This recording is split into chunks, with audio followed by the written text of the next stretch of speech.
right, and welcome to Community Spotlight. I have a local soon-to-be hero here, and I'm going to introduce Mr. Trevor Edwards. And I'm just going to let Trevor just tell us all about Trevor, because you're going to be surprised, amazed, everything. Come on, Trevor. Let's give it to him. Welcome to our show, and thank you so much for coming out today. Thank you so much for seeing me. Good afternoon, everybody. Absolutely. So come on, tell us all about Trevor. Okay, absolutely. So like Ms. Congo said, my name is Trevor Edwards. I was born and raised here in Wilmington, Delaware. My parents originally are from St. Louis. So I am a writer, director, and photographer and videographer. I went to North Carolina A&T. Hold on, stop. Where'd you graduate from? And graduated from St. Louis University. No, before that, what high school? Oh, yes. I graduated from Alexis I. DuPont High School. As did I. I didn't know that. Okay, I didn't know that. Yes, All right, so I had to add that once we got that there. I got to talk to my mom. All right, so go ahead. I'm going to let you finish. Okay, absolutely. Well, that's great. So we're Tigers. But yes. Yeah, so I did originally, I went to North Carolina A&T for 2 years, and then I finished up my bachelor's education at St. Louis University, where I got my bachelor's in studio art, emphasizing in graphic design, and I have a minor in visual communications. And then I went on to get my master's from American University in D.C. with a master's in film and media production. All right. Woohoo. So come on. That's only the beginning. Oh, yeah. I do have a lot to my name. So, yes. So after I finished with my formal education, I went on to work for Marvel Studios for 2 years. Okay, you got to say that twice. Yes, I went on to work for Marvel Studios in Burbank, California. I worked on 2 television series for Disney Plus, Loki Season 2 and Agatha All Along. I was a visual effects production assistant in particular, where my primary tasks were revolved around scheduling, email outreach. I also did organization for meetings, and then I did what we would like to call cut-in, or what we would call editor notes, where you would basically send these out to multiple vendors, specifically saying, okay, these are the kind of effects we do and we don't like. So I was a middleman for a lot of like those transactions, and I would do meetings for people like Kevin Feige, my showrunners. Some of the names are blanking on me, but like Tim Cunningham has been one of my producers, a few other big name people who've done some great projects. And in between that, I am also a writer-director as well, so I have at least 3 short films. My first short film, which was titled Sellout, was selected to at least 25, I believe, film festivals. It's won a few awards. And I currently have another short film titled Timing, which is in the Short Film Festival route right now. It's won Best Symbolic Short Film for the New York Independent Film Festival. Wow. And currently, we're waiting to hear back from Los Angeles Black Film Festival, American Black Film Festival, and a few other IMDb qualifying film festivals. That is so amazing. So one of the things that I like best, and my main purpose, is that everybody can do something. If you put your mind to it and you believe in it, you can make it happen. And Absolutely. so if you were just sharing with a young person who has your ambition, what would you say? Well, most importantly, I always think back to just 2 of the most pivotal things, or the most pivotal lessons my parents have taught me. I'll start with my father. One of the best lessons I think he's ever taught me, which is a lecture he used to give to young students in particular in middle school and high school. You know, he would just walk into a classroom, and then he would put up on a board just one word, and that word was choices. And then he would tell them to read that word aloud, and they would say choices. And my dad would just say, that's all life is. Good ones, bad ones, regardless, your life is nothing but choices. So whatever you do, choose to do, prioritize, it all eventually is going to get you to where you're destined to be. So making the right decisions and making the right choices is always pivotal. And so my mother, her best lesson that I feel has gotten me to the position that I'm in today is, it's okay as a young person to not know what you want to do. You know, I think we are often taught a lot of generalized things, you know, that we feel that, you know, society has to teach us in order to, for us to be contributing members to society. Right. So, you know, we're caught in being kids, and we don't really give too much thought about what the future is going to be down the line. But the best thing she always taught me is you don't have to know what you want to do. You can get to knowing what you want to do by knowing what you don't want to do. Okay. And that's how a lot of my life was in the beginning when I did start out going to school. I actually majored in something that I did not like. Which was? Environmental health and safety. Okay. So I was going into a major, and no shade to people who do that at all. It's a very good occupation. It just wasn't me. For you. Right. Yeah, I get that. Where before, when I would do internships where I would have to inspect fire hydrants and learn, you know, different fire panel techniques and things of that nature, which could make you a lot of money, but I couldn't see myself doing that for the next, you know, 10 to 20 years. And that's so important, because you have to do what feels good to you. Absolutely. No matter what, because it's not always about the money, because there are people who make loads of money and they're just not happy. So your happiness and the peace and joy that you feel from doing what you do is really most important.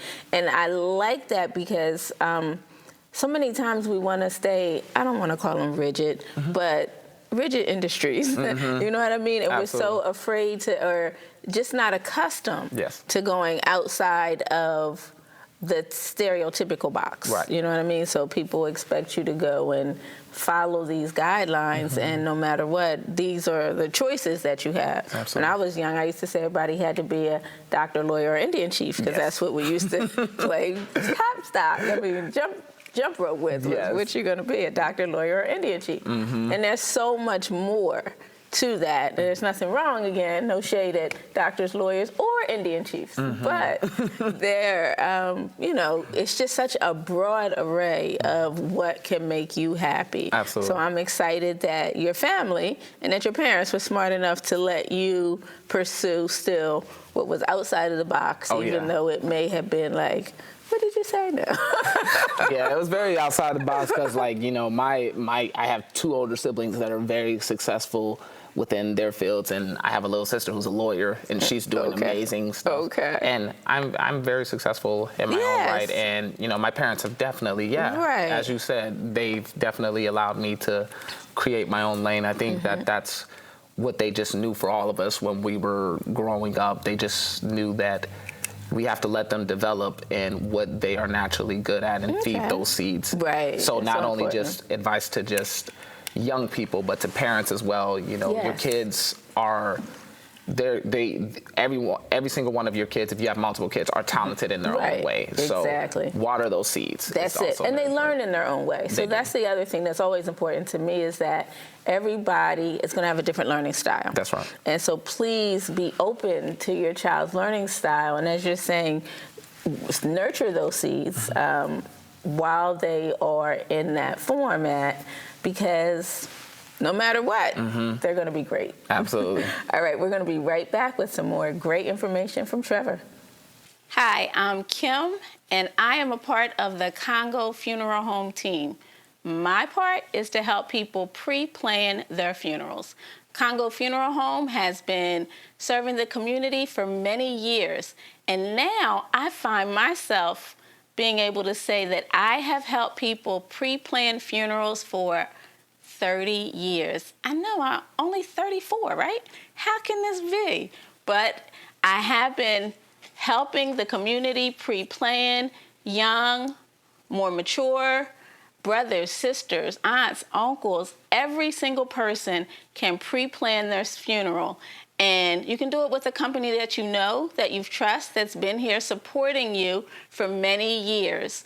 Many times families come in and they're having some difficulty, and I feel bad because I need to get to these places to help people understand that you can just take your time, make easy, low monthly payments, and not have the hardship at the time of death.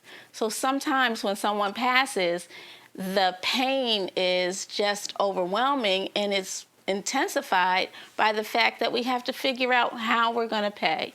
Well, we at Congo Funeral Home, want to support you in every way possible, also by giving you options to prepay your funeral. There are no health questions that would disqualify you. There's no amount of money. We will work it out so that it happens for you. So please call me, 302-652-8887 or 218-8632. And I want you to know that I'm available to come talk to your church group, your community group, just your family if you like, because it's important that we get this information out to as many people as possible so we can help everyone feel the peace that some of us feel once we know that we're securely covered. So please give me a call and I will help.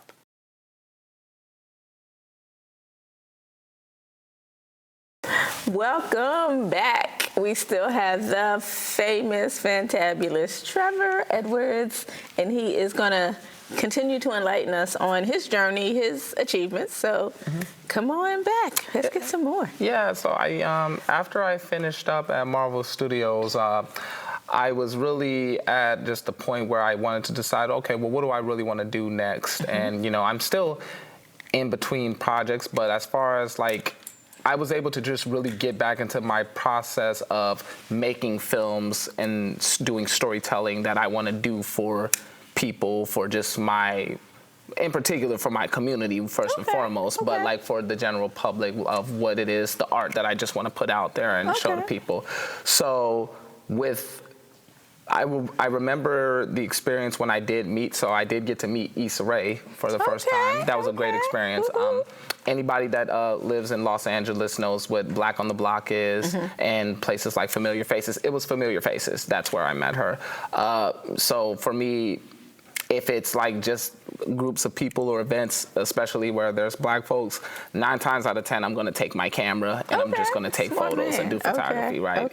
So went out there, got some shots, did some great networking with people, and then I found out that Issa Rae was there, and she was up with her her crew and her entourage and everything like that. And so I was like, okay, I definitely got to try and get a picture of her. So when I did go there and I went to the front, there was this huge tall gentleman. I didn't know his name. He looked like he was her security guard, right? And I was like, okay, so I gotta ask him before I could even ask her. So I was like, I went up to him and I said, excuse me, sir, do you think like Issa would be okay if I took a picture of her? And then there was another famous gentleman who had been in a few of her like films and series before.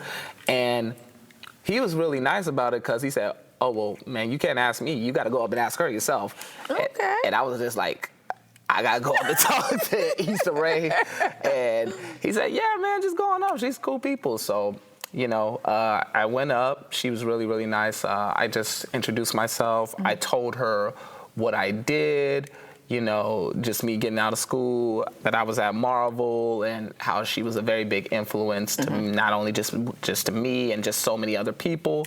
And so just kind of was just looking to ask any advice, like of what worked for her.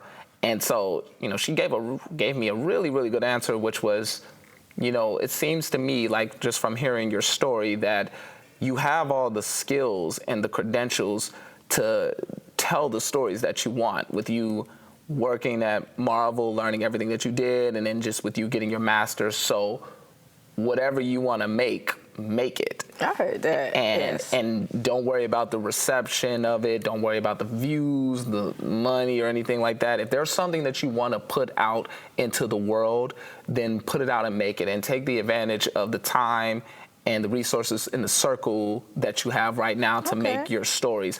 And that's always just kind of been my drive in particular, which is as a writer and director and as a storyteller, you have to have that drive to just, there's something in you that just has to tell that story, and you know that you can tell it a way that nobody else can't. It's just kind of like just getting that idea out. That's it. It's your story, and everybody's story is different. And you know, I do that all the time. Absolutely. With different stories. So I'm teasing because my telling stories is typically in an obituary form. So it's a lifetime story, but it is still their story. Very important story. Yeah, very important stories as it goes. Yep. So all right. So again, Tell us your short stories. If someone decides, okay, you know what, I think I want to try this. What do you do? How do you do it? Yeah, so the best kind of advice that I've just done was I have a professor who's a really great mentor by the name of Claudia Myers. She is a professor. I believe she might be on sabbatical right now at American University. But I think that she was really a game changer for me on how I took storytelling and just filmmaking in particular. 3 of those classes are taught by, there were 3 classes that I took for her that were taught by Claudia Myers, and then there was another class taught by a gentleman by the name of Randall Blair.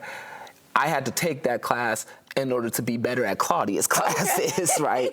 So, but yeah, Claudia Myers is a great filmmaker, and you all should look her up as well. But she gave me really this guidebook on this process that I really go through in order to create my stories, which is I start off with a log line usually where I'll write 2 or 3 ideas for a story, and then pretty much whatever story I want to tell the most from that, I go with that story, and then I will go through a synopsis, I'll go through a treatment, then I will create an outline of it, then I'll go into a script, I'll do character analysis, and I'll follow a very specific list. And if anyone were to ever ask me like the specific list, I always keep it in a Word document, either on me or in my computer, and I would say, follow this list. If you follow this list in particular, then you will be able to create and get out stories at a consistent pace. Because there was one point in time where I was just like, I have all these ideas, but I'm not getting these ideas out, and I'm not getting them on paper. So the biggest difference maker, I think, between a lot of creators and filmmakers or people who are trying or struggling to create content is that they think do you have to have the creative part of it? You probably already have the creative side that you need to even think of the story if you want to tell it. Really, the part that just kills them is like they don't know how to take on filmmaking at a at a regimented pace. So you have to go one thing by the other, just like a checklist down the line. Once you get done with one, you get on to the next, and that's just how I work. Some people what does treatment mean? That seemed different in that context. So a treatment is pretty much a summary from the beginning to end of a film, everything that's happening within a film. So a synopsis kind of sums up what's happening in the film. A log line is just the situation of the film. It basically sums up the film in 2 different sentences. And some people might question, well, is that really different than the synopsis? Is that different than the treatment? It is very different when you have to tell the specific scenes that are in the story, scene by scene, and then eventually it all kind of transitions and it helps you make a script very easy. You know, because you don't want to write your script, but you don't know what the script is about, and you don't know where you're going. What are the scenes? What are the characters doing? The names, all of these things. So that's why I follow that process. Okay, cool. So as you're building a character, how do you decide the attributes of that character? So I focus on this specific lesson that we were taught in master school, which is called thematic core. And so what a thematic core is, it's pretty much a philosophical viewpoint. I usually make my films from a lot of philosophy quotes. And if I align with like that personal philosophy, and if I like that outlook about what, that saying is, then I'll focus the entire film on it. So if I give you an example, have you ever seen Joker before? No. So the Joker film, it was influenced by a Martin Scorsese film, but I forgot what the name of the director was. And pretty much, or if we use a better one, I can use a better example. Ryan Coogler's Black Panther. So the whole thematic core of the film was, should we share our stuff with other people? And so the question is, how are you able, and we call that subtext. So how are you able to tell that subtext within the film that you're creating, and through the characters, how are you able to show that within your protagonist, your antagonist, with all the other characters that are happening around? And so with T'Challa, for example, he's coming from a lineage of people that, okay, well, we have these resources and we are the kingdom of this world, but at the same time, we're a part of a bigger community that we are allowing to essentially suffer, right? And so the question is, should we honestly share the stuff that we have, our resources? Should we help people? Should we fight for people? Should we do all that? And then you have another character who wants actually the exact same thing as T'Challa. If you really think about it for Killmonger, he wanted the exact same thing. The means that he was willing to do to get it was just far, far off. And so he was just willing to go about trying to get the same goal, just in a very, very perverse and messed up way. Right. And so that is just like something, and that's just from simple subtext, where one guy thinks, well, yeah, we should help people, but in a certain way. And he's like, and another person is like, yeah, we should help out people. And he was justified in his own way. And ultimately, even though Killmonger did meet his demise at the end, he did get what he wanted at the end of the day. He got Wakanda to basically help people out. So that's the biggest thing that, I look at a lot of just different metaphors or just a lot of different similes and sayings, and I have a whole list of them, but then that's just how I write out the story and build my entire world off of that. So tell me about one of the characters in one of your short stories. Give me just any character in your short story. So I guess the one that I can think of for timing in particular is about a character by the name of Jamal. And so the whole quote that I really started with was, for timing, it's about love always comes at, love is always on God's time. Okay. So, or to just never really think that, hey, you might think that this might be the end. Ends always lead to new beginnings. There's a variety of different quotes that can go into that, but but the biggest thing is love happens on its time, not your time. And so for my character, Jamal, he was a character who had just gone through a horrible breakup with a girl, and basically he looks across in a restaurant and he sees another young lady, and she's going through the exact same thing as him. And so she breaks up with her gentleman. They're both left alone in this restaurant. And then through them just seeing that exchange, they actually end up, date. And then there are some things that happen in the film that just kind of like show just how quickly things can turn around in terms of just like love and just how relationships are born and how relationships happen. And of course, there's some aspects of LA that are in there as well that make it a little bit more relatable to the audience, in my opinion. But overall, just that was what the film was just really focused on, which is just, there's never wrong timing. Everything happens for a reason, and love can happen in the span of 3 minutes. That's it. So you all can see that through the film festival circuits if you ever. So that was going to be my next question. How do we support you? How can we see your productions? So you can see, you can look up my film on filmfreeway.com. Also on my IMDb page. There are still, as far as with festivals that are still selecting if timing gets selected, but if that's ever the case where people want to see my films, then they would just have to try and follow certain festivals, or they could follow me on my Instagram at Trevi_Trev, where I would just showcase, hey, timing is getting ready to film at this festival. You can check out the link, and then if you would ever just want to tune into it, or if you would want to buy a ticket, it might screen in your city during a certain day.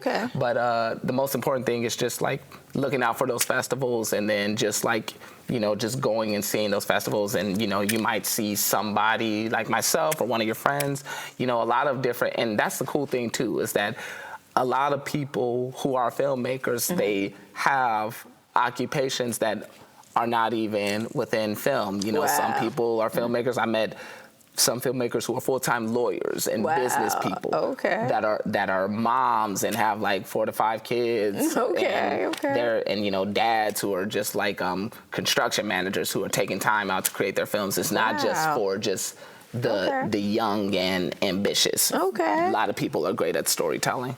So that's good to know. I may be a filmmaker, people, and I just didn't know it. Absolutely, you would be surprised. There are some people. It's like, wow, you know, you can always get your start. So if you're, and I recommend that to anybody. If you have the ambition to storytell, like to do storytelling, then do it. Then do it. You never know how good you might be. Exactly. Just do it. So let's say we put our film together. How do we become recognized, or how do we submit for these film festivals?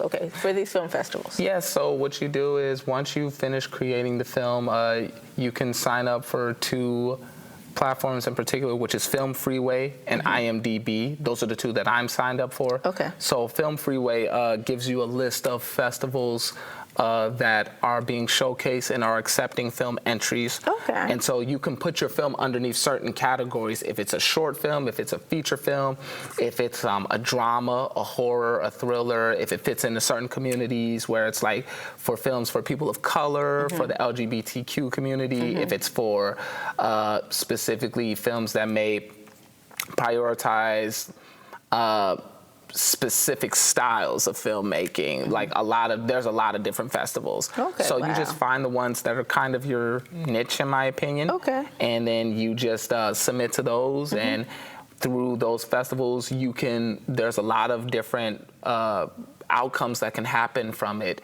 You could win potentially. It's not all festivals have cash prizes and stuff like maybe the more notarized festivals do. So like Sundance. Right, Sundance. We just finished Sundance, right? Mm-hmm. Okay. Or Tribeca. Maybe one day I might get there. Hey, we're going to believe that. We're going to pray. That's it. We're going to believe that. Tribeca, or potentially, you know, the one that I just entered in, which is LA Black Film Festival. Okay. And so when you go to those festivals and submit your films and people see it, there's a lot of things that can happen. A lot of agents will go to those film festivals.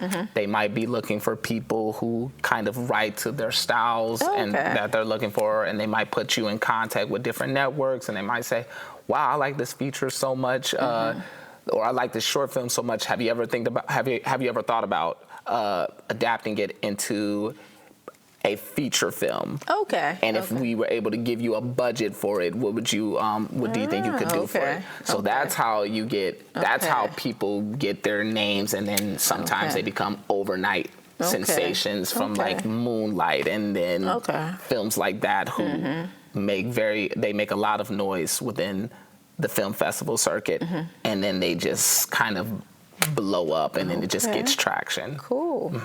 That sounds really amazing that you can just do that. That so many people from so many different walks of life, like everybody, as you're saying, can tell a story if they want to tell a story.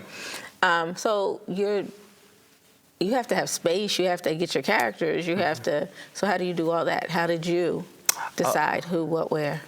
So for the casting process and just like location. So yes, that's all in pre-production, and in my opinion, films ultimately depend on pre-production, and you can't have good pre-production if you don't have a good crew. Okay. So even though I'm the one that's here, that's like telling like this is what I did, I did not have any of my films go so smoothly or even come out great unless I had a great team that's with me. Okay. Filmmaking is, you see the names of directors and these people and these showrunners, but it's the people that they have around them that have just been doing what they've done for so long. So I've had excellent executive producers, like my friend Mira Barksdale is a great executive producer.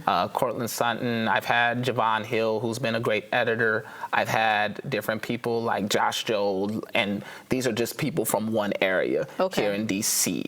I have a lot of filmmaker friends that are back in LA. I have filmmaker friends in New York. So the more you go out and meet people, build your team, and you never know who could be very beneficial to you. And it doesn't just have to be in the realms of filmmaking. You might need to meet someone who has access to great locations. Okay. So if I ever had to say, hey, Miss Congo, like, we're doing great. I hope all is well. Listen, I am just looking for the opportunity to just film in a great space, and I love the church. Do you think I could maybe shoot a quick scene here in the church with a few of my filmmakers? So, you know, just like you, and you have like your cameraman, like that's a great person to have as well. Yes. So that's the that in order to like really make a good film, you have to have a great team, in my opinion, and you have to prioritize, because you can't take on all the responsibility. Right. You have to have somebody that's going to check over the script and read the script,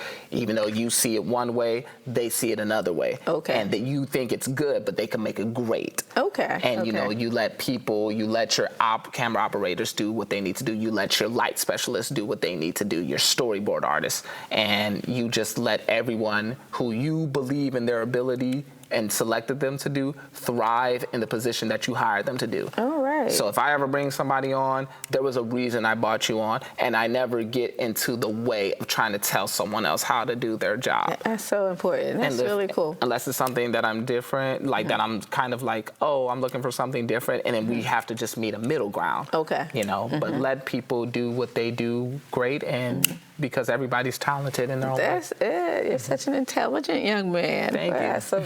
And that is so perfect, because again, if you're doing something that you love and that you're passionate about, you're going to do a great job at it. That's exactly right. Yeah. So that's so important. Okay. We're going to next. Tell me about your parents. You got fabulous parents. Oh yeah, they're absolutely amazing. They are. It's just like, it's wow. It's so crazy that it's almost been 30 years with them. It just feels like yesterday. Wow. Yeah. I mean, okay, so I got to, hopefully we'll get his mom to come on and tell us a little bit about herself, but she has amazing stories as well. Oh, it's yeah. like, oh my gosh, is this superhero woman?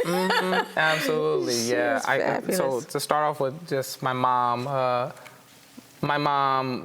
was she was born and raised in Ferguson. Oh, really? Most of her family was from Kinloch, Missouri, and my mom has a very, very unique story in particular, because we came by way of the Great Migration, where most of our folks came from Mississippi, and I think on my dad's side, some of his folks came from Arkansas as well, but.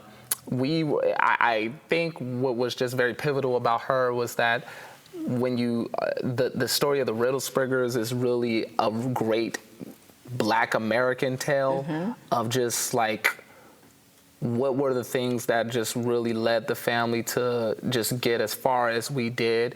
And so I really just think back to the matriarch of our family, which is Anna Margaret Riddlespringer. Now, my great-grandmother was a very, very, very wise woman and had a very unique experience in her own right. So I want to say by the time she was 14, you know, she had vitiligo.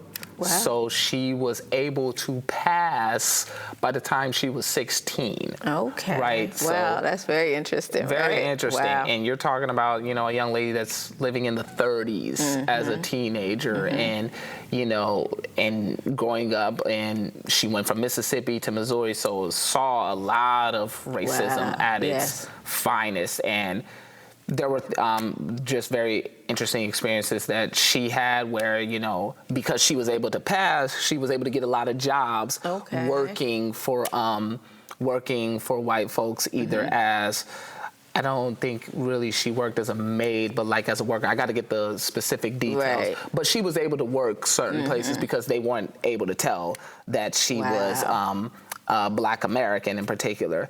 And so when she would go home, though, since they lived in Ferguson, which was very, very much racially divided, and it was suffering from a lot of racism during its time, she was married to my great-grandfather as well, and the neighborhood thought that she was this white woman that was married, that was with this Black man. She thought that they thought that she was just the nanny, but they then thought that she was this white woman with this Black man. and she had all these black kids, right? And so that did not go over well at all. Wow. But, you know, literally it's interesting because on her birth certificate, it says Negro, plain in English, right? So the story that I think we always think of is, so the Ku Klux Klan in particular got a hold of this, and they firebombed my great-grandmother's house. Wow. Right? And so there was a whole little gunpowder line that they led to my house, and my mom was 4 or 5 at the time this happened. Thank the Lord that it didn't. They were on one side of the house when the house blew up. Wow. And it set the house on fire. And my mom ended up, they had to toss her out the window, and they ran up the street. But my great-grandmother, she was only able to save a few things. She saved the Bible, and then she saved the high school diplomas that the family had, that they were all able to achieve. So in that moment, which was prioritized, my great-grandmother prioritized religion and education. Okay. And that's always been, and with those principles, that's how we've been able to move forward, and we've been able to just be pillars within our community and contributing members to society. Yes. Because those are the things that we always prioritize, our education and our faith. Yes. And, you know, my father prioritizes that as well. He has great stories with his family as well. His ancestors were great property owners, and the man that raised him, his name was Lester Wise. He was a civil rights activist. He was like definitely a part of the community. He was a member of Alpha Phi Alpha Fraternity Incorporated, and those were, and even though I never joined the organization, those were a lot of principles that he taught to me, and so I just really hold a lot of respect for the Greeks in particular, and how much they've just been involved within the community, especially here in the development of, you know, just within our youth. And these are things that I believe in, principles that should still be followed. And whether you become a part of it or not, the principles are what's most important. Are what's most important, and it's just been able to help me to just how I go about with things and how I choose to, you know, be a member in my society and community as well, be involved. It's so, I mean, I was able to get part of your mom's story. So I never had your dad's story, but I did have part of your mom's story, and I was like, wow, this is amazing. Truly, truly amazing. Absolutely. So, yeah. So, again, tell us how we find your short stories one more time. Yes, so if you follow me at Trevi_Trev on Instagram. Can you spell it for us just in case? Yes, so that's at all lowercase TREVY_TREVV. I will post any film selection or film festival that I am selected to. I will post that, and then you will be able to check out that film festival for that selection if you're trying to look for timing in particular. And then my links for my website. I'm still renovating my website, so I have to get that web link back. Okay. But I will send that back to you. Okay. And, all right. but you can go to my Instagram or wherever I post for whatever film festival I'm selected to. I will put the link there, and then we'll probably lead you to the Eventbrite where you can figure out how do I get to watch this film festival, where timing in particular will be screening through. And then I also have my website, which shows my films as well. So timing is the one that's the latest one. Yes. And what was the other one before that was selected? The other one was Sellout. Sellout. Okay. Yes. Okay. And then I have a third film that's in the works right now. It was actually my thesis film, and I did finish a fine cut of it, and that was for like graduation, but because I had to start working for Marvel, I never had the chance to put the visual effects on it. So no no's to not finishing films, but that'll be finished pretty soon now that I have time. Okay, well, I'd like to thank you for coming and sharing your fabulous story. Again, my goal here is to let everyone know your dreams are real. They're right within your reach, but you do have to work a little for them. Absolutely. So if you listen, you did a lot of work and change. So just because you start in one direction doesn't mean that you have to stay in that direction if that's not what you feel. So you start off going this way and like, turn down. I Pivot definitely a know little. that. Yes, I've definitely been there. Woo, and do what you need to do. Just enjoy your life. I think that's so important. Enjoy yourself, enjoy your life, make the right choices, and make the world happy. Amen. Yes. All right. So thank you so much for watching. Thank you so much for joining and sharing. It's my pleasure. And we will see you next time.